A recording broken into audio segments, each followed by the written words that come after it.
திருச்செந்தூர் கோயிலிலே வேளாடணும் சண்முகா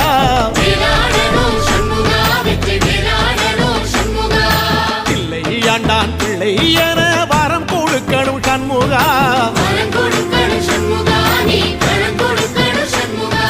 கண்ணுபடும்படி சண்முகா இந்த காலம் முழுவதும் சண்முகா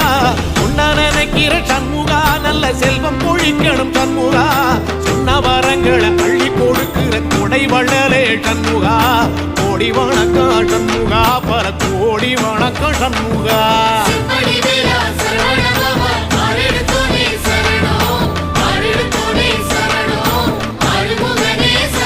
ஐயா மருதமர சத்தியமாகோ அறுபடைய சண்முகா தங்கரதா ஏறி வந்து நீ எட்டி பாறையா சண்முகா